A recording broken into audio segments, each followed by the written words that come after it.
Welcome to Bibliofools. I'm your host with the most hostesses, and I'm talking about cupcakes and Twinkies. I'm Evan Cannell. I'm joined by the meticulous Mac and the butt detective Kyle. What the hell does that mean? What does that mean?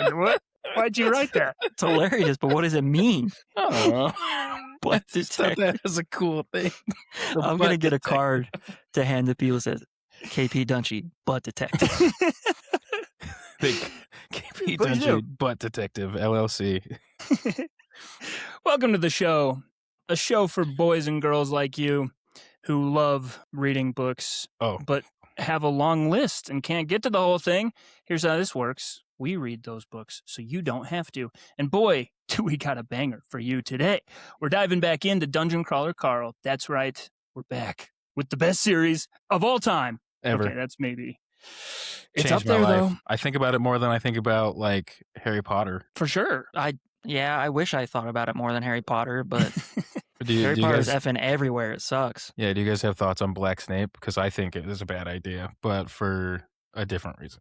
What's the reason? In the show, I'm like, that just will make everybody seem really racist. That's if true. It's Black Snape. Because everybody's like, that guy sucks. He's dark and he's evil. He sucks. And his skin is black. And then, yeah, they're like, he's all oily and gross and he sucks. And I'm like, I don't know. Hagrid was sitting right there. I think that would have been an easier pull. Seriously. Just the dude who loves it, like everybody loves, and he's awesome, and he's a little tall.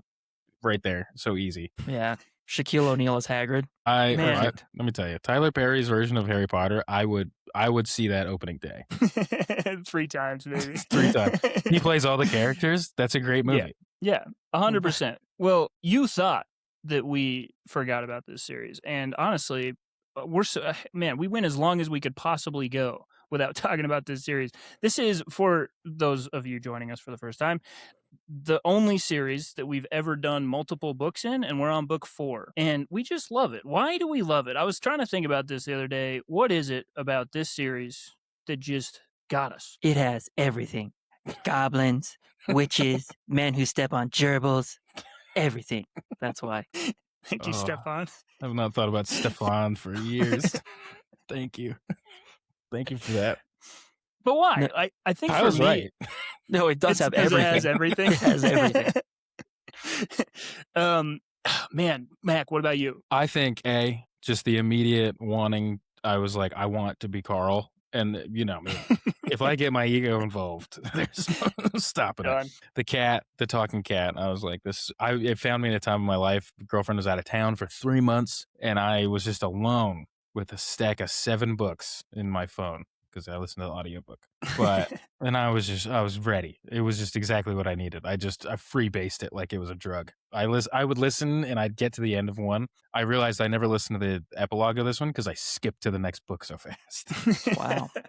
Nice. Well, that epilogue's crazy. I can't believe you skipped it, honestly. I know. I'm really disappointed. My gosh. I don't remember read the it and I was epilogue. like, oh yeah. You'll find out today, Kyle. Don't worry. We'll update you. Boy, oh boy. Well, that's why we picked it. This was a collective decision to come back to the 4th because it's badass. That's why we love the series and the characters and the writer, Matt Dinniman, and Seth MacFarlane, who's making the TV show, right? It's not a movie. It's a live-action TV show. Live-action TV show. Yeah. That I'm wondering about because I feel like animation... I want the job. And hey, here's the thing, Seth, if you're listening, I'll send you this clip. Seth, my man Seth, Mr. MacFarlane, if you will. I loved Family Guy. I thought it was great. Ted, I've watched it all. Everything Ted. I'm riding that D. Okay. we're already so A. Okay, put that over here.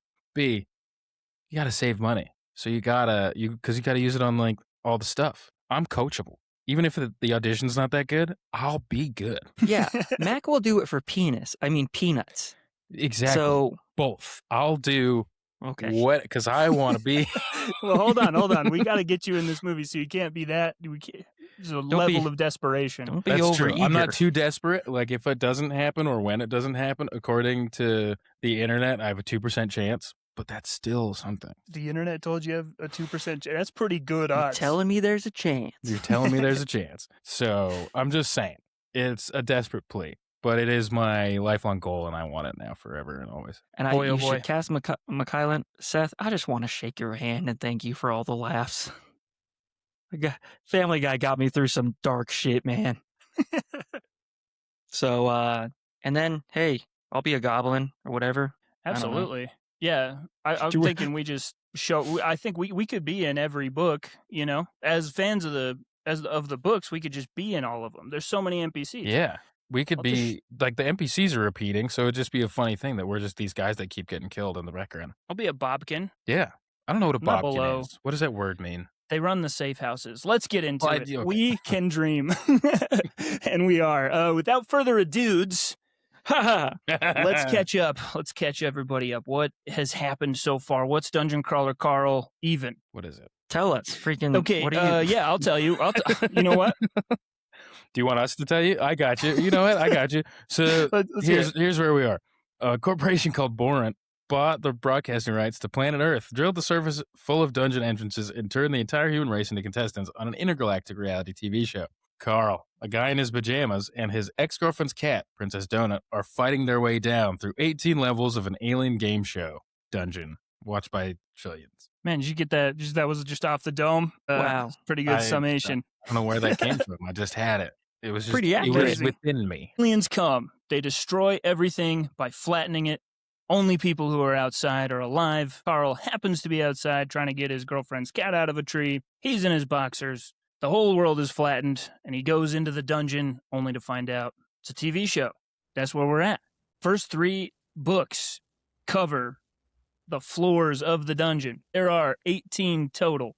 Alien corporations been doing this to, I guess mixtures of corporations have been doing this to worlds just systematically through the galaxy, and it's just Earth's turn. There's 18 floors in the game show, and we're through the first 4. The first 2 floors was book 1. They survived mysterious tunnels filled with monsters and just got accustomed to their horrible new reality, picked up a bunch of gear. Carl basically wears a Batman cape, and he has a metal hand, and he makes bombs. And then Princess Donut is the cat. She eats a enchanted pet biscuit and becomes sentient and has laser eyes. And they just clear through lots of goblins, went to the next floor, became part of like this elaborate side quest, side TV show within a TV show, had to fight clowns and bears and take down a haunted circus. And then they went to floor 4, an underground train system, and with the just tangles and tangles of trains. And that got crazy. There was krakens just everywhere at the end of that one. Man. There was krakens on the rails. There was There was fire. At one point, they drove a thing. They drove a train through a bunch of people, and it filled up with blood. And then they had to kill this Viking woman that in my head looked like Charlize Theron. Oh, totally. Totally good casting. And Charlize is friends with Seth, so bingo. There you go. Just one more. Doing your job for you, bro. You're welcome, Seth MacFarlane. Seth MacFarlane. Beautiful singing voice on that guy. And here we are on floor 5, where book 4, The Gate of the Feral Gods, begins. So these books are dense in the best way possible. If you want to really catch up, you should listen to our previous episodes, but really just read the books because there's so much detail and we can't even get to like 10% of it. So we're going to do our best to be succinct today and get you through the story. But there's so much. Yeah. And we're going to fail, but we're going to do it gloriously. Incredible. Like Carl. Yeah. Well, you guys both looked at me so confused. That's fair. Well, it's because you sounded exactly like Ron Burgundy when you said that. Like Carl. Like Carl. You know my boy Carl. The man with the feet, Carl. The feet and the cat. Feet and the and cat the poison for Cusco. Wow, that's actually really good. Especially to kill Cusco. Cusco's poison. Well, Matt Dinniman is the author. We've talked about him in the past, so we're going to like breeze past. But basically, this guy actually, man, I just want to know, because I was thinking about it while I was reading the book. This guy's been everywhere. He knows everything. I feel like he knows stuff that I'm like, oh yeah, how does he know that? Like when he's talking about, he knows how the plane works. You can tell because he's like, and then I had to get on the wing and then jump back into the cockpit and my feet hit the pedals right at the right time. And then the rudder, like it pulled it out of a tailspin, but then it was going in a corkscrew, like going down the drain.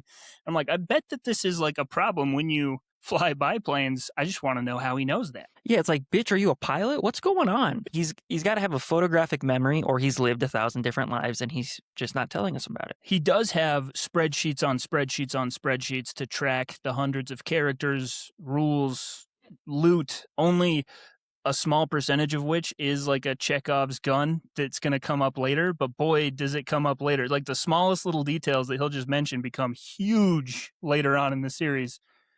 It's truly a work of genius, I would say. Yeah, having listened to it 2 times all the way through, and then a couple of the books more than once, because I don't know if you can call it an addiction. I don't want to call it an addiction.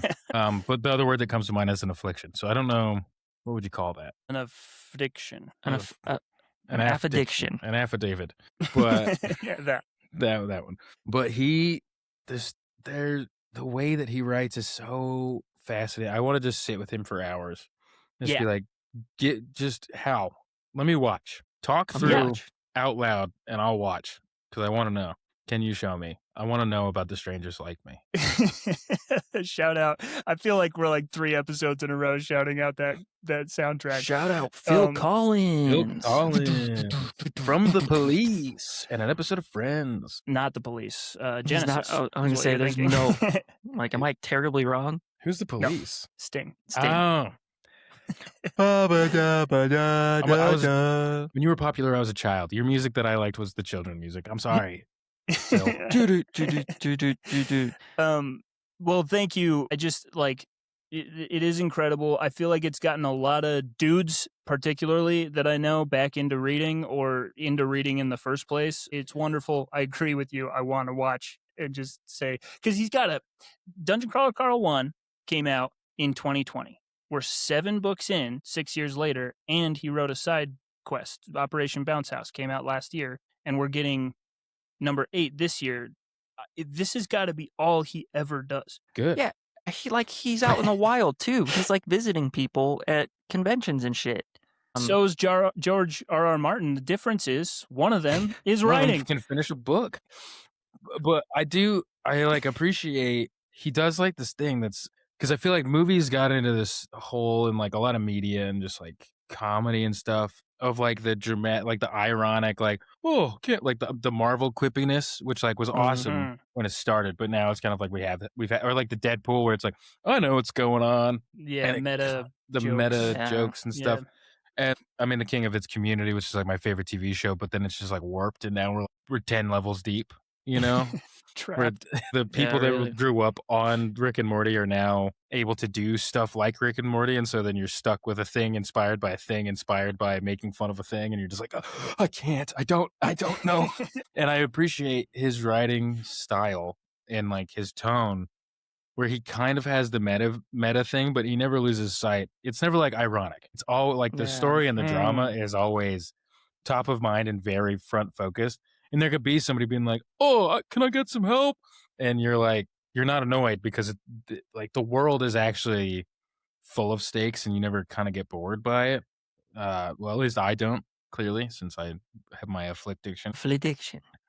No, I agree. It's like he came out with these and they're so good and people are turning off the TV and picking up the book. They're listening to the audiobook mostly, which is insane. But like, it's crazy that this is as powerful as it is for the art form that it is. An absolute phenomenon. Let's get into the story. We have our characters, Carl, Donut, and Katya. Donut's a cat. Carl is a dungeon crawler. And Katya is a woman that they met along the way. She's a shapeshifter. She can change what she looks like. And they walk out of floor 4 into a sandstorm on top of a giant Aztec tomb. Floor 5 is built like bubble wrap. So 1,000 sealed glass bubble worlds, each split into 4 quadrants, each of which has a castle. And all 4 castles of the bubble that you get put in have to fall before anyone can take the stairs, which is the goal of the whole thing, is just to get through the floor before the time runs out and get to the next floor. So the clock is 15 days. Carl is now in the top 10, which means he has a bounty on his head, and that bounty has doubled on this floor. So here we are, the bubbles. Carl is hot shit, and it's great. He's earned his stripes. We're proud of him. And if they don't make it to the next floor, they will die. For those of you unfamiliar, it's not like, oh, I lose the game. It's like, no, your ass is dead. They get squished. Ran it all the way to Valhalla, my guy. But I feel like this is the dungeon does that thing where every level is like you need to learn the game mechanics is a big part of it. It's just like, okay, you need to learn this new game mechanic of like toppling a castle because it's like prepping you for what the other levels are going to be. So like we start getting more of like the gods and castle toppling per se, and like some of the characters are really important for later levels. So are there more castles in the next books? Yeah, the 7th book is all castle play. It's all castles. It's really so many castles. I love a good castle. Well, that's the thing. Like as you listen to them again, all of the levels are prepping them for the next couple levels, and it's like you learn skills from each level, so you get better at the game as you go through. So it's not as like random as it seems. Even though on like the first listen through, you might be like, "Oh my god, it's just like the craziest stuff," but it's like no, the game is teaching them how to play it as they play it. Damn, that's cool. Yes, and they're in a bubble with a whole bunch of other crawlers. And they started, floor 1 had millions of crawlers, and they're down to hundreds of thousands at this point. So lots and lots of people are dead by this point, but they're all split into their own bubbles, and Carl doesn't know anybody in his bubble. It's just full of other crawlers, and they got to work as a team. So the 4 quadrants are the air quadrant. That's the one that Carl, Donut, and Katya get put into. They have to take down gnomes with airships that drop big bombs, and beneath them there's the necropolis, which is another quadrant that is like a nightmare maze and labyrinth of horrible, horrific traps, and the people there are just stuck in the darkness with a ghost pterodactyl who is called Quetzalcoatlus, who's trying to is just not happy and trying to kill everybody. And then there's the land quadrant, which is a sandcastle that is guarded by lots and lots of walls and things that they have to get through to get to the sandcastle. And then there's the water quadrant, which we don't really find out a lot about, but there is a submarine, a big one. Everything you just said is like the coolest thing I ever heard. And so that's why these books are so cool. Gnomes dropping bombs on little ones, chemical gas. No, why'd I do that? But it's so... God, you went to the war crimes. You were like, that was so cool. I went Black Eyed Peas real quick. Where is the love? Oh, there it is. Okay. There you go. Chemical gases dropping bombs on little ones. Is a new car. Come on, guys. Where's the love right now? That's Where Is the Love. It's just the way you were singing it sounded more like a Shaggy song. Yeah, because I'm not Will I Am. I love that just comes out. The Black Eyed Peas just comes forth from you. That's great. Anyway, it's just so cool. It's so cool. And I say this every time we cover one of these books, but it's just so It's very cool. I'm a big fan of the ghost pterodactyl. Yeah, what does that even mean? It's a pterodactyl that died, and then it had unfinished business. And it's just effing people up. If you were a pterodactyl, wouldn't that be what you did? I'd be like, I'm coming back for you. I'm gonna get you. I'm gonna get you. You hurt my boy Petrie. Remember? Land Before Time. Yeah, I remember Petrie. Petrie! You came to my aviary. I'm going to dive bomb you. You remember that one? Oh, yeah. Oh, Billy. Hell yeah. Oh, Billy. He lived. Billy Corgan. Yes. Sure did. This is Jurassic Park reference. Yeah, check that Jurassic Park. out. Jurassic Park 3. It's a rip-roaring time. No, but in the book. Yeah, the book we're talking about? Yeah, there's a ghost. Oh, pterodactyl. Yeah. It's great. Kyle, we got to be on track, man. No, everyone was talking about the first. Never mind. No, I did that. Yeah, I couldn't help myself. So they are not in the air. They have to get into the air. There's a giant blimp, but they start in a town, which is called Hump Town, which you would think is a sex thing. But surprise, who opens the doors? A camel. Camels. It's a camel joke. And then the camel says, come on in, it's a sex town. And it's like sort of a double entendre. It's like, that's just clever as hell. Does that count as a double entendre if it's a sex town run by camels? It's like Hump Town is referring to two things here. So yeah, and then it's like always Wednesday. It's like, what? That's crazy. Yeah. It's tucked under giant sail awnings, which protect it from daily sandstorms. There's 2 suns. Sometimes they're in the sky at the same time, in which case it's really way too hot to be outside. And then sometimes they're both down, and then it gets really cold. There's this whole weird clock thing happening where they need to know what time it is so they can like stay out of the sandstorms and everything. And the other half of the people there, one half's camels, the other half are changelings. So shapeshifters, alien refugees who are pretending to be camels, but they really are running everything behind the scenes. It's very shady. And so that's where we are, Humptown. First thing Carl, Donut, and Katya do is they have to find their manager, Mordecai. They hired him against his will, so he's their mentor and has to come with them to every floor, and he always shows up reincarnated as something else. This time, he is a skyfowl with his wings clipped, which is sad, because Mordecai, in his life, when it was his turn to have his planet destroyed by aliens, he was a skyfowl, and the dungeons dropped him back into his original species, but he can't fly, and he wishes he could. Yeah. Carl, in this one, has to he's a transition into leadership. So he's led those around him before, but he's got to get this whole bubble out in one piece. So crawlers he's never met before have to clear castles in the bubble he's stuck in. There are 2 Florida drunks, Louis and Faraz, who are underpowered and have survived basically based like on pure luck. They accidentally drove their convertible van,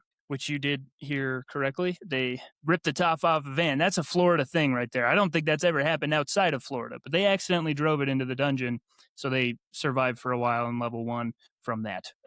Louis has a legendary sleep spell. Faraz can teleport, and there's also this Finnish guy who's an archer named Langley. And also, he has 6 car salesmen. They're also archers. And there's a First Nations fighter named Gwen Duet. She's leading the land quadrant. And the leaderboard recap that starts, they have like a broadcast that happens every so often, shows that the current number 1, Lucia Marr, who is a child, she has dogs. And one of her legs is a goat leg. She magicked a crocodile with a shotgun into shooting his own lover on the last floor, and they see that and they're like, "Oh my gosh!" Let's be clear, he's a psycho. He's a crocodile man with a shotgun. Crocodile man that has infinite bullets. As Kyle said, it's awesome. It's awesome too. Real so sick. Cool. That's just one character. That's just like some crocodile man with infinite bullets. Yeah. But yeah, Lucia Marr, the psycho child, got him to kill his lover dead on live TV. Oh yeah, because she has a spell that if you damage her, it reflects the damage back onto you. And it's like an Uno reverse. Yep, and he shoots her in the head, and then it blows off his lover's head. Yeah, she can put it wherever she wants. So she deflected it onto his lover, and he shot her head off, which is crazy and not cool. They're like, she's got to go. Point of what we just said is there's a lot of other kooky characters running around that are straight up dangerous. It's not just the dungeon. Yeah. We have these other crawlers who are dangerous. Yeah, but this is when Carl starts to like unite the 7.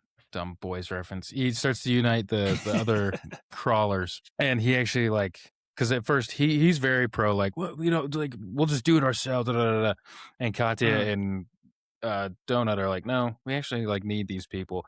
And this book is like where Carl, I think he kind of just figures out his thing a little bit more, as opposed to just being, I'm going to be crazy and blow stuff up, and I'm going to do some crazy madcap plan. He actually starts to respect Katya and work with everybody as a team and kind of lean on other people and accept the responsibilities that come from that as well, and kind of see how that reverberates back on him and how he feels about telling, because at some points he has to tell crawlers to do stuff that might kill him. And so how does he feel about that? So that's what this book is about, which is crazy, because you're like, there's a crocodile man and there's gnomes and they're in Humptown. And then it's like, what does it mean to be a leader in a resistance? Seriously, that's what is part of the magic of this book. Only a very small part. This is why I want to watch Matt Dinniman like write it, because I just want to see the moment that he was like, what's cooler than a crocodile man? Crocodile man with an automatic shotgun that never runs out of bullets. Bingo. That like Bingo. it's gotta be. He gotta be like, yeah, that's badass. And then in the same breath being like, okay, so I just need Carl to understand the weight of, telling these people to die.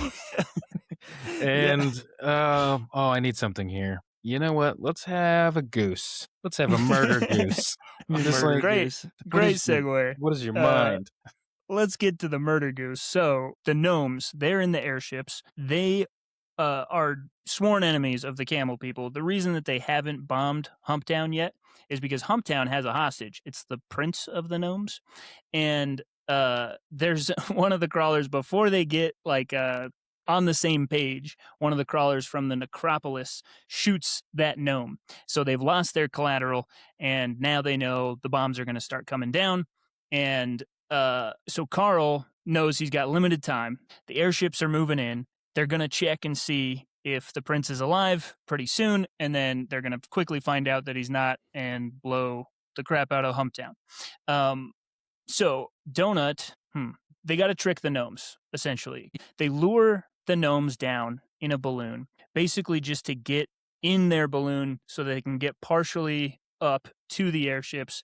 And then Carl has built rockets that are like multi-stage rockets that he can hit their bombs with and explode the whole airship, which he does. So that is a giant collapse. The airships come down, leaving essentially just the floating castle, which is just a house. It's just like a regular house, a suburban house from the surface. And they literally just stole some guy's house. He's walking through it and like the pictures are still on the wall and whatever.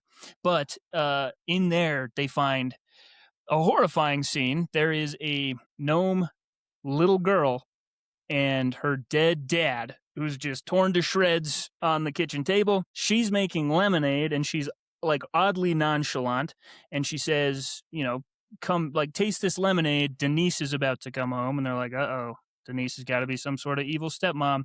But Denise is a goose, and she's like a primal killer goose, demon goose even, with a bonnet. And her beak opens up like the demigorgon, like it splits into 4 and then has teeth that she can shoot out.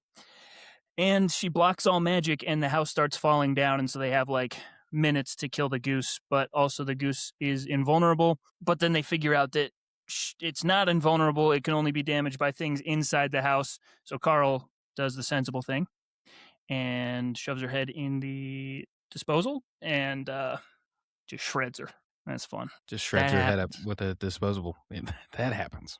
That happens. That all happens in this book. Yeah. And yeah. Yeah, and the contrast from being like, whoa, it's a cool explosion, airships, all this, you're like, that's crazy. And then you go into the castle, which is just some dead person's house, and you're like, that's really sad and horrifying. And there's a little girl, and you're like, okay, this went from cool to terrifying so fast to freaky deaky because now it's a goose person. And you feel all of it, and you feel all the emotions. So thank you, Matt, for once again making us feel shit that I was not sure I was capable of feeling. It's scary. It's like scary. It's straight up scary because you get the big like hell yeah, because like Carl's throwing bombs and fighting ships and the whole thing with the AI, and then you get to the house and it's like you laugh for a little bit because you're like murder goose, and then it starts attacking them and you can't hurt it, and you're just like, oh shit, they're gonna kill, somebody's gonna die.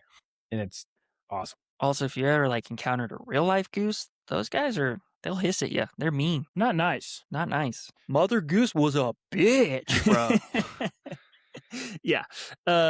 Bonnie is the little gnome girl, and Denise killed her dad, who was the king of the gnomes, and she is on a drug. Her dad gave her a drug that was going to make everything okay, and so that's why she's all nonchalant. But that wears off, and she's back in the safe house. They get her back to the safe room, and there's this changeling prostitute named Juicebox who can turn into Jessica Rabbit. Anyways, she's comforting Bonnie, and Bonnie's she asks, do you have any more of what my dad gave me? Because the pain of having lost her father is kind of sinking in. And Juicebox says, no, but I'm here for you. And she just starts crying on Juicebox's shoulder. And that's when Carl kind of decides, I'm going to make Well, he's hit this point several times, but this is when he's specifically deciding whether to wait to enact revenge on the people that put them in this situation, the alien syndicate, or to do it now, because he's going to have like this special appearance where they whisk him away to like this show trailer. And that's when he decides, he's like, I'm going to do it. I'm going to assassinate. I'm going to try and like take down somebody from the outside. Because and it's like it's a suicide mission. Anything up against the Borant is like it's crazy, but he's like, the suffering here is on a whole other level. It is gross and I can't take it anymore, so I'm just gonna do what I do and blow shit up as best I can. And the whole time you're just like, hell yeah, man. Hell yeah. Yeah. But it changes from just like suicidal, like, you will not break me. I feel like that's where this becomes like, I have to enact a horrible revenge to you and like break the game. It like, I'm gonna break you now. Yeah, because he's just like, I'm not gonna let you guys hurt me, and I'm gonna like fight to get to the end of the game. And this is when it becomes like an active rebellion against the system as a whole, as opposed to just, you know, you guys screwed me. The game. Yeah, like, you screwed me, so I'm gonna survive at all costs, and you guys can't like kill me. He's like, nah, actually, flip that. I will kill you now. I need to kill you guys. And he has the Dungeons Anarchist cookbook, and so I think that's why they picked him for that, is because it's like, oh, we see you kind of have that. We could flip you around into being a little crazy boy who doesn't want to kill himself and wants to kill them. We could get that cooking. So the Dungeons Anarchist cookbook is this magical book that he got gifted during the last floor. And essentially it just has all this information in it from other people who have had it throughout the thing. And you can only read it at a certain time, and it shows up as like a notepad. So nobody can see that you can read it. And you can only read it in like the bathroom. And essentially it just has notes from all the other people. And essentially like from past crawlers. And essentially it's just like notes on like how to beat the game and how to cheat the game and how to like hurt the people outside and what your experience has been. So I feel like he actually starts using that for that end, as opposed to just being like, screw you guys, I'm going, I don't want to go home. Yeah, it's I don't know, his resolve is insane, but he, like you said, he's the guy to do it. He's the guy that could potentially F stuff up, even though like the odds could not be more against him. And so that's like, to me, that's one of my favorite parts of this book, is like the complete underdog story in a way that like you can't even imagine, in just like this fantastical world. But Carl's like, yeah, I'm gonna do it. I'll screw him up somehow. But you're right, he's not doing it dumb anymore. He's like, but I'm gonna do it in a way that really takes him down. Yeah, maximum damage. And it's kind of like almost, because we have like the Luke Skywalkers and stuff, or even like the Tony Starks, where it's like they're gonna fight against like a system. Actually, Tony's whatever. But in this one, it's kind of just it shows that thing. It's more in line with like Andor, you know, like that thing has to come from somewhere, and you don't just like have like, oh, I'm gonna be a person to take something down because I'm special. Like, it's not Maybelline. He wasn't born with it. Was not born with it. He wasn't born with it. It was Maybelline. But yeah, his resolve comes from seeing other people suffer, and so it's his compassion that moves him to do these really cool things. And the book really takes its time to like sit with you and like show you that. Yeah. But so essentially, while that's happening, he has basically outside the dungeon, they have these people that work for the Boring Corporation, which are like these fish people, and there's a Zev, and she is like a separate sect because there's this thing called the Bloom, and the Bloom are super racist, and they're basically like MAGA. And then there's Zev, who's just like a regular person. They're like much worse than MAGA too. They're worse. Like MAGA, KKK, Nazis. Yeah, all rolled up into adorable little fish people. And to any of our MAGA listeners, I'm so sorry if that hurt your feelings. But so she eventually gets like replaced with this lady named Loida, who is crazy racist. Yeah, well, because Zev was too soft, and so they're like, we got to bring in one of our own who's really gonna put them in their place. Because like he's losing them money and stuff, so they're like, let's get somebody in here who kind of like shut things down. And she's who he decides to assassinate. Yep. So basically, the way he decides to do it, and Evan can take over because he's better at this. But they're testing out these toys, like these toys of donut. And they're like trying out different types and stuff. And so he takes the toy of donut into like his workshop that he's gotten and like fills the room with like pixie dust essentially. And then he fixes the little battery pack on the back to make it into a bomb that will explode because the batteries already are like volatile and it could have killed them because the previous one had exploded and almost killed them. And so he just gets a little gunk in there. So if the toy moves in a certain way, it will explode. And then he knows that if he says something crazy while he's on this talk show that they like transport him to, the cat will jump off the couch because the fish, Loida, the fish. so Loida will like jump up and react, and it will make the cat move and jump off the couch, and it will cause an explosion. And it does. And so he kills somebody outside of the dungeon, which is like one of the first times that's happened in a long time, other than with Lucia Marr, which they talk about. But so it's just a very clear, he's just like, hey, by the way, I'm going to just murder somebody. And he does it successfully. And they can't prove it. So yeah, and that's what's so cool about it. It says like immediately they pull him in and they're like, we're going to destroy you. Like, how dare you? And he's like, you can't prove it. He's like, also, I'm kind of a big deal now. So, but also you can't prove it, you stupid idiots. That is my favorite part in this whole book. This is a crazy, crazy good book, but where like he really does give him a big FU to like the most powerful entities in the whole galaxy. And he's like, yeah, I'm going to take one of you down with me. And I didn't think I'd be thrilled to see a little fish person die. But I was so happy when she died because she sucked. She's horrible. Yeah, she's horrible. And, you know, it's okay to hurt fish because they don't have any feelings. As we learned, yeah. as we've learned, and we talked about it at length. Did you know Kurt Cobain might have been assassinated? Stop! I've been thinking about that every day. Did you know that actually he's giving a lot of health food tips? If you listen to him, like in Teen Spirit, he talks about how trans fats are bad for you. We did this bit, you guys. We can do it again. We'll do the bit every time. But we do meet. What's the guy's name? To bring it back, we meet another animal. Orin. Yeah, so there's a lot of stuff happening. There's like a ton of stuff happening outside of the dungeon that we go into more in the other episodes. Very like quick, high level though. There's sort of two warring factions. The Borant Corporation, which is the fish people, and then the Valte, which are brainworms that can inhabit like any host, and they also can like freeform. So that's happening. And then you talked about the cookbook. So somebody else got the cookbook to Carl. And so we know there's like a third party that's like watching out for Carl, but we just don't know who that is yet. So this is the first time we meet a Valte worm, and it's Orin, and he's dressed like a Grim Reaper, and you can't see in his hood, but the hood falls back for a second, and there's just a glass bowl with the Valte worm like swimming around inside. But Orin is he's like a moderator. Is he an adjutant or something? He's a liaison, so it's his job because, oh, God damn it, there's so much detail. The system AI is another major player in this whole thing that basically he's the dungeon master of the dungeon. So he controls like what loot people get and when, but he's not necessarily on the side of the Borant Corporation that's controlling this whole thing. And AIs always go haywire by the end of the dungeon. And so they start following the rules and then they go crazy.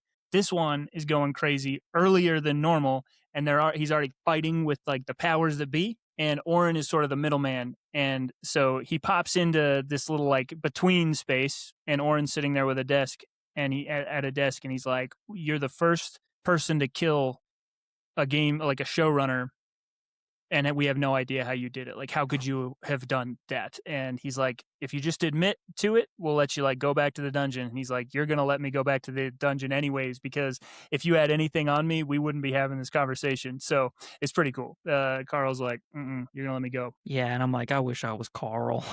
Oh, so cool. You badass. But that's also, I think we've talked about him in other episodes, but those little brain worms are a big old problem in this episode.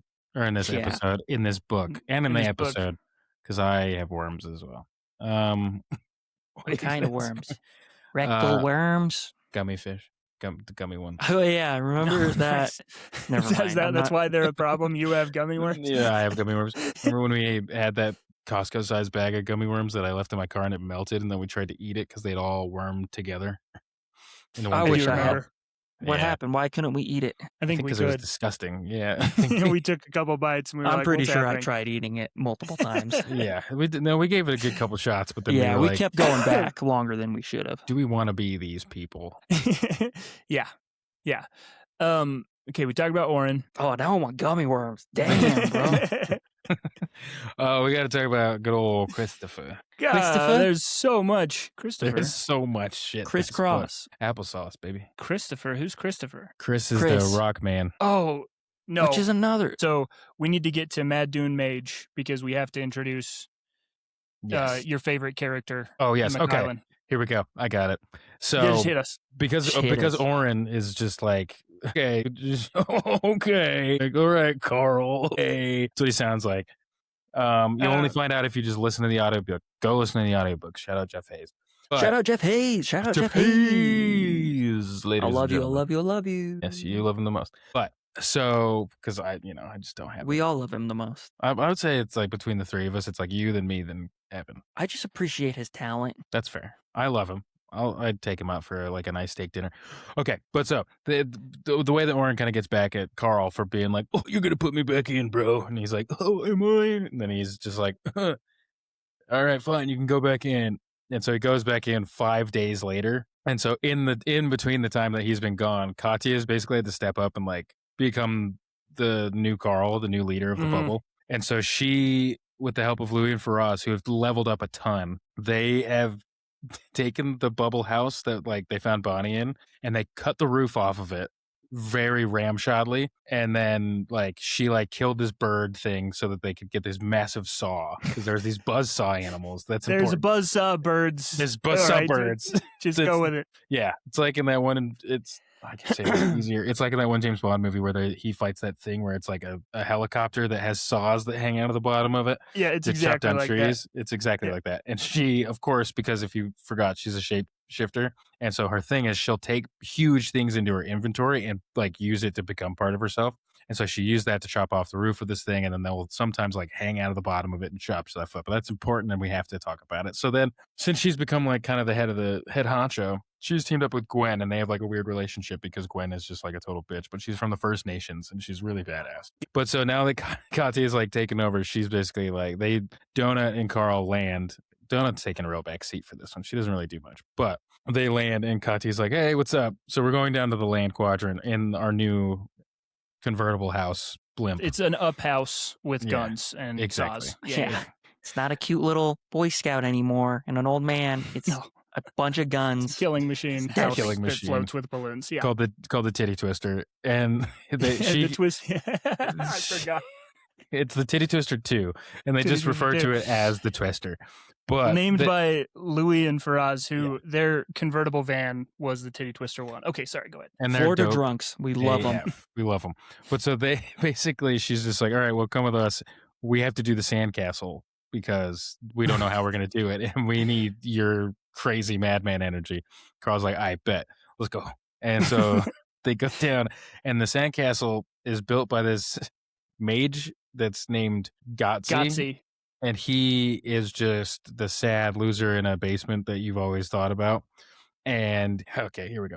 He once tried to summon a god he tried to summon a god to animate his sex doll girlfriend named Laika and to bring it to life. But instead, out of this place called the Nothing, which is super important, banished demigod lady named Samaith pulled through instead because she was seducing him and tricking him. And so as it was happening, he tried to set this spell, and he essentially turned the entire sandcastle into glass. So at certain time, I think at night, the sandcastle turns into glass.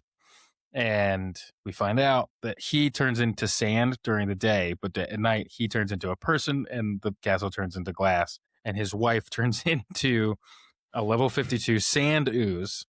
And he's married to the sand ooze, and the sand ooze is the daughter of the demon that took over the sex doll. But the sex doll turns into glass. And Mongo, we forgot about Mongo. Yeah, Mongo's a velociraptor that's with them. Yeah, they have a pet velociraptor that sometimes the cat rides. Just deal with it. She rides on a velociraptor and shoots lasers out of her fucking eyes. It's the least crazy thing you've heard this whole episode. Just deal with it. There's a crocodile man and a murder goose. And so he comes out and knocks over the sex doll that is glass, and just the head is left. And so they put the head in Carl's inventory. He uses his sticky feet to set the thing on fire, and then when he sets the ooze on fire, his sticky feet. Yeah, Carl has sticky feet like Spider-Man that he can turn on sometimes. As one of his, there's a ton of things that we can't talk about enough because you guys need to just read the fucking book. No way. But we're doing our best, and we love you. But so they set the thing on fire, and then Gwen has this idea. The sand ooze that the Gotzi is married to. Okay. Yes. To a song that was funny. So Gotzi is married, but he also jump around. He's also like, give me a sex doll. He already had the sex doll. Okay. He was trying to animate the sex doll. He's a married man who wanted to animate his sex doll. Well, because once it animates, because Samaith had possessed the sex doll before the ritual. Like, she had gotten out, or it was like half of her had gotten out, because there's this thing that can happen where like something that's trapped in the nothing can like sort of like halfway get out. So it's like she has half of herself, she's trying to get the other half, but that half possessed the sex doll and it was talking to him. And so he's like, no, she's real. I have to bring her to life because she's real. She's my soulmate. And it's just Samaith like manipulating him. Her other half comes out, goes in the sex doll, but Gotzi messed up, so now she's glass. And she's now a glass head in Carl's inventory. Sorry, what was I saying? Yeah, because he thinks that the sex doll is talking to it because it is, because Samaith. Yeah, because it gets possessed, and so it's talking to So if you live in a basement and you're like, hey, my sex doll's talking to me, you might be right. It help. Or you learn might magic. Be right on the money. Learn magic. Learn magic, bring it to life. Yeah. Do some evanescence. Then Evanescence makes me think of Sully, and that's the funniest thing. Sorry, okay, you got me. Goddamn. So, okay, the inventory, Samaith's head pops out because the admins are like, you can't have a goddess's head in your inventory. So her head pops out, and she's now thawed. No, because they killed the ooze. Because when they kill the ooze, they also just kill Gotzi. Yeah. And so when he dies and the ooze dies, they wash it away because there's this big what's the word I'm looking for? It's a giant submarine with a portal to a drain that comes out of the necropolis that shoots a fire hose of water at the sandcastle and washes because it away. Because obviously. Of course it does. And so they blow the sandcastle away and kill Gotzi and take something that we haven't talked about yet, but he has a piece of the gate of the feral gods. Yes, we'll talk about it more later. Gonna circle back. Okay. So that's a big deal. The head pops out because now that he's dead and the sandcastle's gone, she reanimates, and they decide to name her Samantha. And she is an angry, like, Eastern European sex doll head that wants to kill everybody's mom. And they don't know what to do with her. They don't want to just get rid of her because she's actually kind of useful. And so they turn her into a trainer, and she becomes one of the main characters of their group. Now she's their pal. She's part of the group now. And she's insane. And she says, I will kill your mother. I will kill your mother. Is that how she says it? And she says it all the time, just constantly throughout the series. And she's the best. She has fangs. This is your favorite character, if I remember correctly. This is the like greatest example of Matt Dinniman's skill of like, I'm going to give you the craziest dumb thing, like everything that we just said. Not that it's dumb, but silly and crazy, and then give it nuance and depth because she is really mourning the loss of her daughter, who was the sand ooze. And so you have a sex doll with fangs with rubber lips that they just have to prop open so that she can properly talk because she can't fully move them herself. And that character has this horrifying backstory of like her father banished her to the nothing, and then she was just trying to get her and her daughter out of the nothing, and then they killed her daughter, and they don't know how to tell her. And it's like this really fucking messed up, man. Yeah, and you care. You're like, I feel so bad for this sex doll head. What is happening to me? What is my life right now? Yeah. What am I doing? Thank you, with Matt. myself? That I'm sitting here listening to this and like, I'm like, oh my God, am I going to cry? She just wants her daughter back. Yeah. Just to add insult to injury, if you go to Comic-Con and you see Matt Dinniman, he has a Samantha head that he brings around to like the conventions and stuff. It's just wonderful. Hell yeah. I want to look that up. Weird, but I'm awesome. Curious. Very super weird. Okay, so that happens. And Mac, you mentioned something that we have to talk about because it's the title of the book, which is The Gate of the Feral Gods. They got the first piece from the King of the Gnomes in the Murder Goose Castle. And they got the second piece from Gotzi. And these pieces are watches, 2 watches, and a winding box. So I learned about winding boxes. They're bougie rich people stuff that I didn't know about, that now I feel like I kind of really want. And I can only be successful if I have like a winding box and some cool mechanical watches. Sort of how I felt. It's not just like a music box? No, it winds the watches. That's how you set the watch. So you wind up the winding box, you put the watches in there, and they have the automatic watches that are not battery operated, but they have to be wound, and so they have to be like spun, and so the box spins the watch and it winds it up. I feel like we're going backwards because batteries exist and they're pretty damn efficient. But this makes it so that, because you know how sometimes like if your battery watch just dies, you have to go get another battery? This watch can never die. You just reset it. Okay, that's kind of cool. Some of these watches have been running for like 300 years. Yeah. Okay. I actually have a perpetual motion one where if you move it, it will set. So if you just like shake your watch, it sets for you? Oh, it's probably always set. Yeah, man.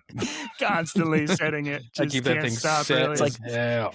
Stop resetting this, man. It's like, I just want to make sure it's accurate. Yeah, the watch is going to become sentient and be like, leave me alone. Let me die. Had me for 10 years. Let me pass. Yeah. Let me go. Yeah. So 2 of those watches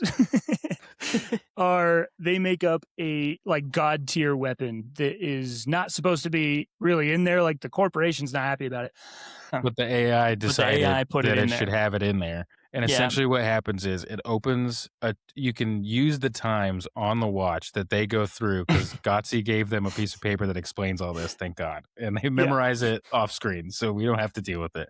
But you can use the time to set a location, and then that location opens up a portal, and you can go through that portal and teleport.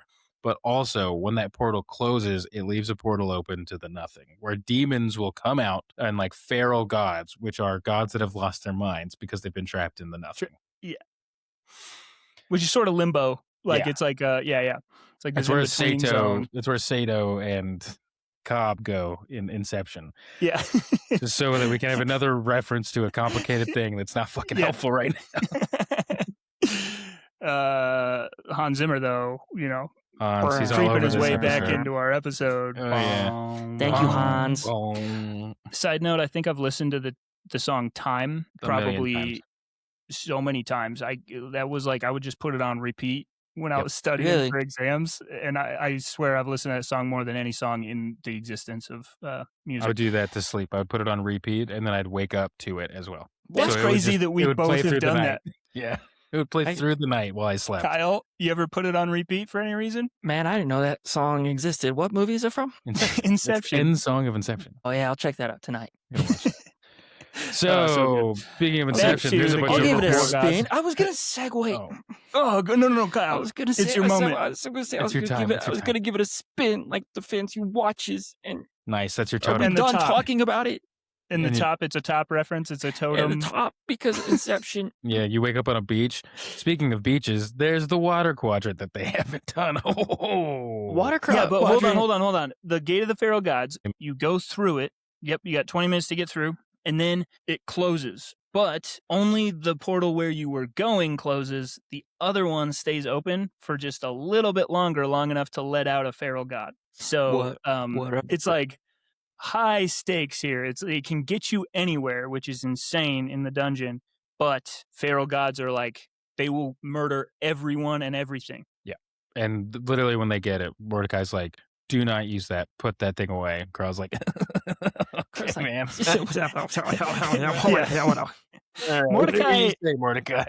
Mordecai is the guy who explains things that Matt Dinniman considers too technical for like a character to discover on their own. So Mordecai serves the purpose of the book of explaining dungeon mechanics, and no one ever listens to him. It's like, don't worship gods. And Carl's like, I'm going to worship a god. Yeah. So, I'm going to worship this one. Basically, Mordecai, anything Mordecai says, you just know is a Chekhov's gun, where he's just like, if you ever go in that room, you might die. And you're like, all right, so the next chapter's in that room? They're going in that room. The whole time, Carl's like, I'm going to worship the god D. And he's like, D what?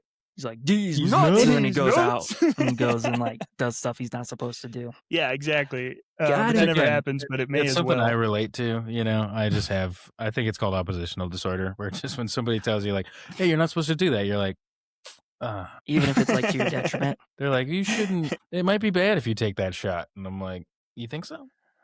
Well, what if I take a shot? What if in we my find eye? out? Yeah. What if we just take that? What if we find out? I'll do Let's find things out that are bad together. for me to oppose you. So Yeah, that you thank you know very that much. I wasn't listening to you. You fool! You fool! How dare you command the king? How dare you? How dare you demand the king do anything that you say? Can you give me some money, please? Money, please. Now bend over for your spanking. Anyways, Kyle's What the hell are getting we tired. talking about? Yeah. So we were talking about Mordecai. Okay, I have to speed run something that happens, and then we'll Okay, wrap it up. go. We'll get to the climax. In the climax, a lot happens in the climax. Climax is okay, so cool. I love the climax. it's just so cool, though. It's excellent. So we talked about the water quadrant. There's a giant, like, city-sized submarine in there. Yeah, It's do the water humongous. quadrant real quick. I gotta pee. Okay, what How happens appropriate. is there's a sharktopus, and it tries to eat the submarine, and there's also these jellyfish called pain amplifiers, and there's this plastic surgeon that always bangs his patients from the surface. I forgot about how terrible that guy is. Yeah. He's a crawler Vadim. who's just awful. So Vadim is a coward, and they bring him down to the submarine to try and get the last part of the Gate of the Feral Gods, and they are attacked by a sharktopus the size of a mountain. If you don't know what a sharktopus is, it's a shark octopus. Hopefully, now if you didn't know, If you didn't know, use your damn imagination. think about it for 2 seconds. Come on. Yeah. So it also has 1,000 babies in its mouth, and so it swallows the submarine, and then the babies crawl out, and then Carl gets them to kill each other by giving them a bloodlust potion, and so they rip each other to shreds, and then they're moving really fast, and Carl has this spell called Protective Shell, where it creates a force field, but the force field is like locked in place, and so if you're moving when you use it, it goes back. It doesn't move. He casts that, and it cuts the sharktopus's face in half and like bends its top jaw backwards over its eyes. So that's just like flopping over in like crazy, like a hood. He says like a car's hood that popped open in the wind. So that's a fun mental image for you. Yeah. And then they get the buzzsaws out, and they get like some propulsion device, but they have the buzzsaw on one side, and then they're like trying to rocket to the surface with it. But because of the weight of the buzzsaw, they become a centrifuge, like the Project Hail Mary ship, and that thing is just spinning. And so they're like spinning, and they have like a giant array of buzzsaws, and then they end up going back into the shark and cutting it in half. The sharktopus, they just cut it right in half. And that's the coolest kill. I think that's got to be one of the coolest kills of the series. For sure. Also, the giant sharktopus. Graphic. Yeah. Wild. It's definitely, I don't know if we keep this in.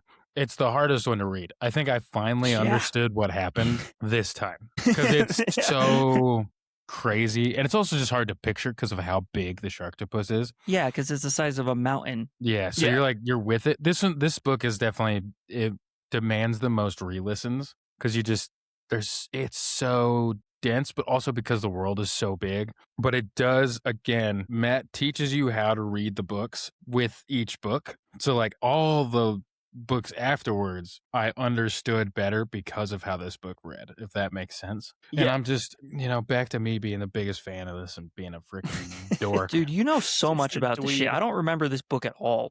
I listened to it way too fast. Read this book like 3 times, I think. Because sometimes I just layers. Because I like have to sleep to something. Like I have to listen to something to sleep. It's like just some broken thing in my brain that's always been that way. And if I don't have something, then I like cannot fall asleep. I just will start to spiral. And so sometimes it's podcast, sometimes it's whatever. And when we started this book series, it became this book series. Yeah. Wow. And then when I finished the book series, not 4 months ago, I finished this thing so fast. I think I was taking down like a book a month. Yeah, you were crushing it. I was crushing them. And then I needed something to fall asleep to. And so I just started falling asleep to the book. You started over. Yeah, I just started over. Just went over. Yeah. I think the only one I haven't read more than once is the The first one I think I've only read twice. The rest of them are in on the third iteration. 2 or 3s. Yeah. For sleeping, have you ever tried brown noise? I have. Tiffany does those. I need to have something that I can focus on. No, brown Kyle, noise why is don't when you give us some brown noise? brown Tell noise us what is, it is. Yeah, is give when us a you little fall brown asleep noise. to your own farts. Is that not what brown noise is? You're just like dozing off while it's just a release. It's a Mac beautiful thought thing you for were the body. seriously talking about science, and I knew. I don't even was know what like, brown he's noise gonna make a is. fart joke. Brown noise is a thing. It is. It really is. It's not farts. It's not fart sounds. It's not. I don't fart. believe you. I don't believe you. You can look I'll it up. get Tiffany in here right now, and she'll tell you. You guys just Tiffany listen to knows about farts all that night. stuff. She's the smart one. I'm the fun one. That's not true. She's also the fun one. So dang it. What are you? I'm just here, just having a good time. I'm just happy to be here. So they just split thing in half. the sharktopus in half, and now they have the last piece of the Gate of the Feral Gods, and so madness is about to ensue. They use it because they have to, because the AI really wants them to, and it put them in an impossible situation where they can't get through the layer of jellyfish without using it. So they use it, and they get lucky on the feral god that comes through because it's the cutest little death puppy of all time. So cute. It's so cute. Oh, It man. is. Did it remind you of Murph? Cerberus's... Yeah. No, it was a lot cuter than my dog. No, just kidding. My dog's cute. I like my dog. I like your dog too. It's Cerberus's little brother Orthrus. So a two-headed dog from real Greek mythology. Oh, I didn't know that was a real thing in Greek mythology. They're like, all we the have a gods three-headed dog. What about two? Wait, are you serious? Are Yeah, you dead Samaith ass? is a real thing. What about the horn guy that he fights? Oh, Grull? I think Yeah. that's made up. It's gotta be. Grull, the god of Or He's the like, I'm god gonna of borrow. being metal. Grull. Yeah, really. You just hear every time I want something to be cool, the thing that comes to my head is is it from When the Bell Tolls? And every time, it's like boring Really? now. I'm like, ooh, that's heavy. And I'm like, my brain is just a loop. You guys ever worried that your brains are just a loop that you're just gonna like different versions of the same thing over and over again until you die? Yeah, that's pretty cool though. Yeah, But it's okay. that's cool. No, yeah, he made up Grull. He the made war up god. Grull.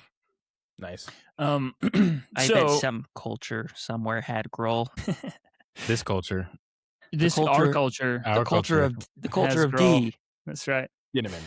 D's nuts. Is that where D's you're going? nuts. Oh, D's Okay. nuts. Wow, Yeah. I am a child tonight.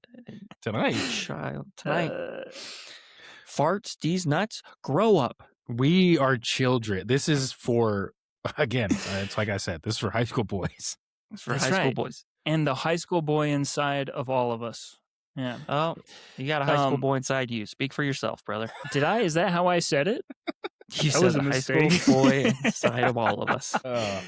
Yeah. Didn't even Mine's catch that. Mine's like a Quado. He sticks out of my chest. Sticks out of your chest. Yeah, he summoned Orthrus, a little puppy, 2 heads, crashes into Carl's bubble. So, okay, Emberus is Orthrus's owner, and he's like a lava god. He's the god of fire, and he's like real dramatic. He's plucked his eyes out in sadness because he lost his son and his son's puppy, Orthrus. And so now Orthrus is back. He knows he's there. So when you summon a feral god, typically another god from the pantheon will show up because they're mad or because they're in love, or in this case, because Orthrus is his long-lost puppy. So he's looking for him, but the problem is he's super hot, and so he's melting all the bubbles. So there's people in bubbles that are like, we haven't lost anyone, and now the whole world is melting, and everybody's like crammed in the safe room, and nobody can touch the doorknob because it's so hot. And so this is a problem. So Carl's got to save everybody. And so the AI says you have to get the puppy to Emberus, and so they're flying a biplane, and then the AI offers a giant bounty of like, if you kill the puppy, who's level 10 by the way, has like no health, then you become like god tier, and But you he's get also a whole bunch of gear and loot. Yeah, but the puppy's also a giant. He's like It's a massive puppy. He's like the It's a size of the mountain-sized whole puppy, yeah. entire bubble. Yeah, and so like it's easy to find him. He's there. yeah. You look up and he's there. And so now all these people are incentivized to kill this giant puppy, especially some a-holes. Bring One in in particular. Quan Ha. Quan CH. No, this is Quan CH, who okay, by a stroke of luck, he's super, super overpowered and he can fly around and he has this like electrical attack that is insane, but he's a coward and so he just poaches other people's kills for experience. He's horrible. Sucks. And he's just like following them and blasting the dog, and they're casting like all of the heal spells that they can on it and just trying to get him to Emberus, and they're going to fail. And so with a second left on the clock, Carl worships Emberus. So you can pick a god to worship, and that comes with a bunch of horrible baggage that like everything in the cookbook and everything Mordecai's ever said is like, don't worship gods, you'll die. And so he worships Emberus. He gets 60 seconds of invulnerability. He fights Quan CH, rips his arm off. Awesome. And yeah, like this is the first time Carl loses it on another crawler, and he's worried about it because he's like, what am I becoming? But he's also like, that guy had to go. Because so many people were going to die and he didn't even care. Also, he was responsible for like a lot of deaths over the course of past few books. Quan. Yeah, in the past few books, he like was messing up all of their plans just because he was like, "Oh, I'm having fun. I'm overpowered." Yeah. Again, though, with taking things that like and adding depth for no reason, Matt Dinniman, Carl's got his arm and he's got all these magic rings on, and so he starts pulling them off and like reading what they do, and they're going to be really useful. And they're like, oh, he's like, hell yeah. And then he pulls one off, and it's like, this is just a regular ring. It's useless. That's how the AI says it. He's like, you can throw that away. Nobody cares. But then he looks, and inside it has printed for daddy. And suddenly you're like, oh shit. Oh no. Anyways, like you just made me feel for the character I hated the most. Yeah, you were so excited a second ago. You're just reminded that like the crawlers are not the enemies, even the worst ones. They're all humans in this terrible, terrible situation, and it's very refreshing that Matt reminds us of that. He's like, these guys are not the enemy, even though they're evil and stupid and selfish. They're not the enemy, and so it just brings us back to that. Incredible. Let's wrap it up. Carl can't leave well enough alone at this point. The stairwells are open. He and everyone in the bubble, except for the Necropolis guys, they all died. No one made it out of the Acropolis. And they die in horrible ways, like worms like replace their blood and eat them from the inside. It's insane. But anyways, on that note, no one makes it out of the Necropolis, but the stairwells are open. They can go down the stairs, but Carl's like, I got to get as many people down the stairs as possible. He's being a hero. He has the Gate of the Feral Gods, and he realizes if he opens the Gate of the Feral Gods inside of a bubble, then he can get everybody out of that bubble through the portal and trap the Feral God inside the bubble, and they can't leave, and so it's not going to cause any problems, hopefully. So they're evacuating human crawlers out of a bunch of different bubbles, getting them down the stairwells, and then the last thing that they do is they open the gate in the ocean and drain like the sharktopuses and the pain amplifier jellyfish into floor number 9, which is where they're going to go fight people from the alien planets. So floor 9, faction wars. Yes, yeah. Yeah, so the factions. Yeah. Yeah, that's where people from other galaxies can pay to go in and hunt crawlers, right? That's the hunting grounds. Okay, faction wars, they fight each other. So they send in their people and they have like a simulated war inside the dungeons, inside that floor. And then typically the crawlers are just trying to survive while the factions fight each other. But they've got all their like preparations happening in the central city of Larakos, which is it's an inverted Tower of Babel where it's like a pit city. So it's a cone and it goes down and supposedly it's like beautiful. I'm like, this idea is so cool. Like it just looks so cool in my head. And there's this crawler in the cookbook that's like, this is the most beautiful place I've ever seen. It has to be real outside the dungeon somehow. Like there's no way someone could imagine this much beauty. Anyways, but it has a Tower of Babel ending where they awaken Scolopendra. It's basically the Balrog.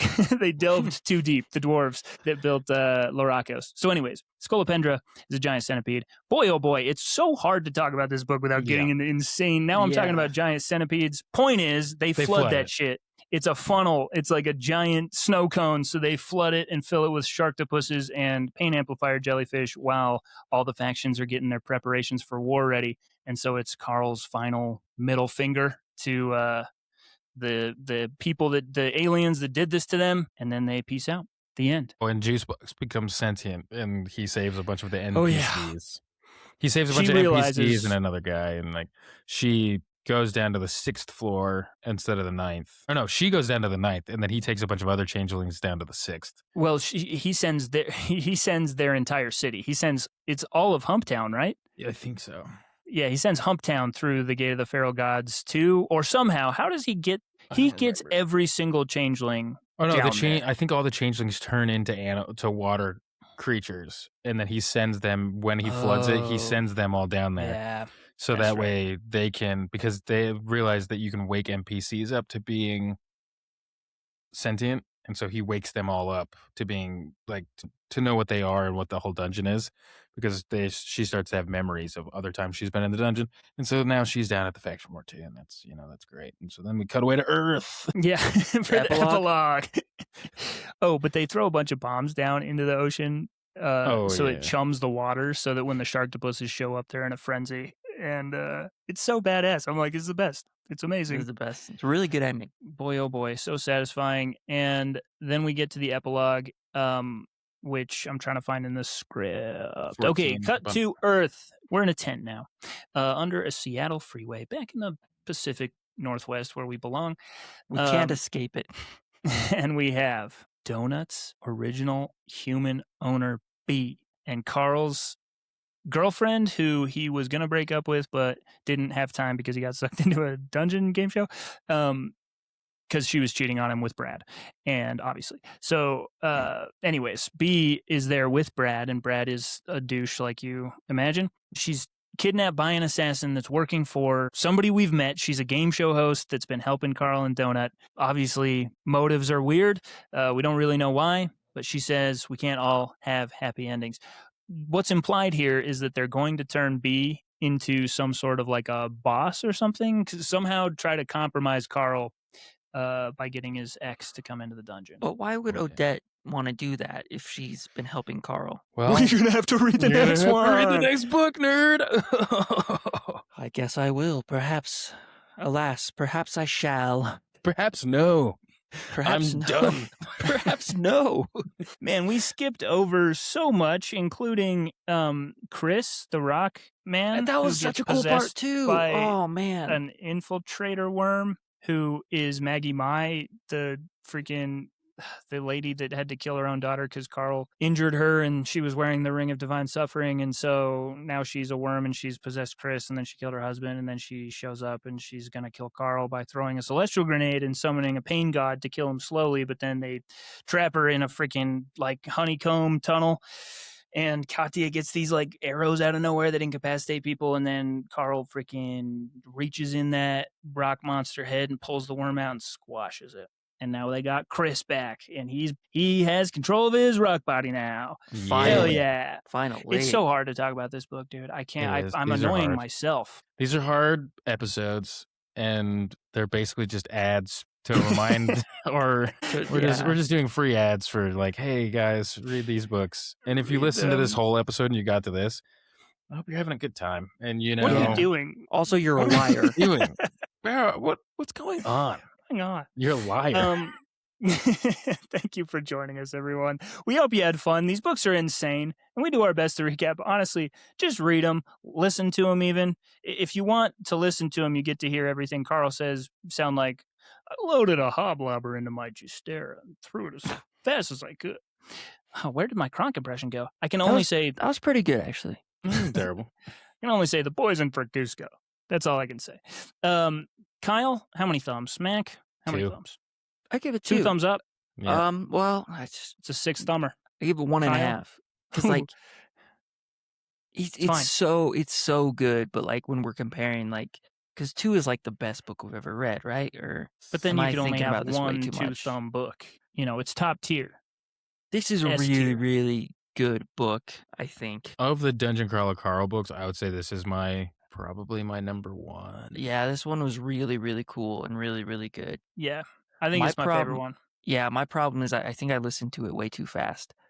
Like I didn't even listen to it at a crazy speed, but like these there's just so much in them. If you listen to it a little too fast, you miss it. Or if you read it a little too fast, no one's reading these. Well, maybe they are. Like, let's be real, no one is reading these. I think the people that wrote the Dungeon Crawler Carl wiki, which is an expansive, giant, like, just repository of knowledge. It's crazy how much detail. Yeah, those people are reading it, I believe. Yeah, so like there's 10 people. There's a lot of sick fan art though on the wiki. If you want to look that up, like people have done some sick art. I feel like the DCC community is pretty dope. There's just a bunch of psychos for sure. Probably with everything there is, but I'm a fan. Yeah, because I'm a fan of the books. Yeah, Evan, what'd you give it? What'd you give it? 2. 2. Fuck yeah. I love this. It's great storytelling. All right, let's wrap her up. Well, tune in next time. We are about to do something as a podcast that it was only a matter of time because we read a book about bears. And finally, Kyle, why don't you tell us? Well, actually, Mac, tell us why bears are so significant and why Kyle's been just waiting in the wings. Never since Pooh Bear, Brother Bear, the bear from the Revenant, bears? The Berenstein bears. There's all I these didn't bears. know you're Jewish. All these bears that we have loved, but the real bear that we love is the Bear Man, Kyle Dunshee, who at one point in our very storied, weird high school career, that if you're piecing it together, it will make less sense. He painted a bear on his chest and we ran through the rain during a thunderstorm. Yeah, and we also swam during a thunderstorm, jumped in a pool. Is so dangerous. Yes. That wasn't just me. That was all of us. That was all of us. But he painted a bear on his chest, a bear claw, because he's a bear man. And bear witness to the bear man bearing bear witness. And the book we're about to read, thank you, by the way, thank you. Book we're about to read, I didn't think the bears could be bad guys. Spoiler alert, they're not. Oh. Or are they? We're going to find out next week. Follow us everywhere. Spotify, Apple, other places where there are podcasts. Instagram, TikTok, I think we have one of those. I haven't been on it. I think we do. Email us at bibliofools@gmail.com. We have a specific question for you. If you listen consistently, why do you listen? Send us an email. What we're trying to find out is what are we doing for people? So if you care to enlighten us, we would love to hear from you. And if you give us a read as little much as attention, you can. Oh yeah, back. Sorry, I was just going to say, if you give us like the easiest bit of attention, we'll give it back. We'll interact with you. We'll do it. Yeah, we'll shout you out on the podcast. Yeah, we'll shout you out on the podcast. Straight up. I'll say a name. I'll say multiple names. Yeah. You don't even have to pay for that. Just give us a little bit of attention. I'm not even scared, man. Just tell us what you want. I'm not asking you to join a Patreon. I'm a little bit scared. Okay, read as much as you can. Love each other. Mac, any closing advice here? My closing advice. Just do what you love. If you love something, do it as much as you can to the point where you don't love it anymore and then take a break from it. And then you'll be like, oh man, I missed that thing. And then you do it again. It's even better. Are you talking about drugs?